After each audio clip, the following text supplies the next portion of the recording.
Jurrien, good morning. Let's talk about earnings season. We're about a quarter-ish almost of the way through that season. What are the big themes that stand out in your mind so far? Well, good morning, Don. Nice to see you. So far, it's basically Q3 is basically a repeat of Q1 and Q2. You know, if you remember, Q1 started with the expectations of about a 4% drop in earnings. We ended up getting about 0 to 1% positive. Q2, same thing. So the pattern this year has been for expectations to fall for a contraction in earnings, and then the beats have been pretty good. And we're seeing that so far in Q3. So coming into the quarter, the street was looking for minus 3.9%.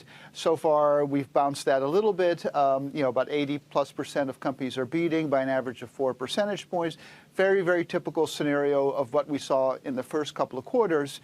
But like we saw in the first 2 quarters, the beats are coming at the expense of future quarters, right? So Q4 and then Q1 of 2020 are coming down faster than Q3 is coming up. And so I do think we're kind of still in that same pattern where earnings growth is slowing. You know, for 2019, we're looking at 1.9% at this point, so basically flat.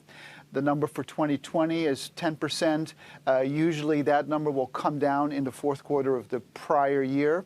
So, so the numbers are good. Companies are beating, but they always do that. So really the thing that I look for is they're beating, yes, but to what degree are they guiding down the next couple of quarters? And so far, that's what's happening. All right, so that's what's happening right now. I mean, this typically happens, right? I mean, expectations from analysts come down.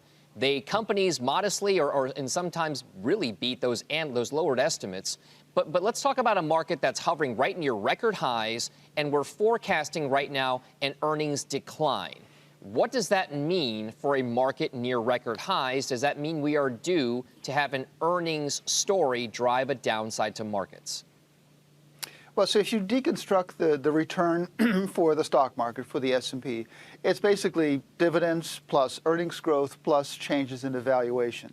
And that sounds simple, but obviously it's extremely difficult to figure all those parts out. And the story for last year in 2018 was that earnings grew 22%, right, because of the tax cuts, but the PE fell 28%. So we actually had a 6% loss in the S&P last year. This year, it's the opposite. The earnings are basically flat, but the PE is up 20%. And you do the math, and we get a strong up year.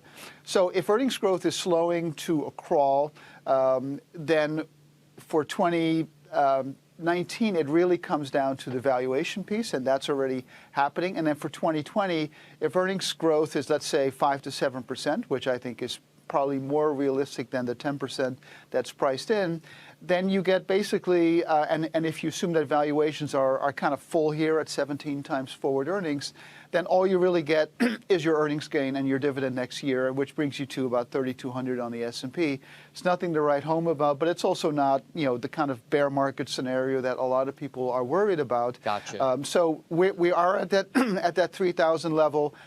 Chart-wise, from a chart pattern perspective, it really does look like the market wants to go higher, and maybe with the skinny deal on trade and the Fed delivering a third cut with now $60 billion in asset expansion, maybe that is the recipe for a rally into year-end. All right, a rally, albeit modestly. Jurrien Timmer at Fidelity, thank you very much for those market thoughts. We appreciate it.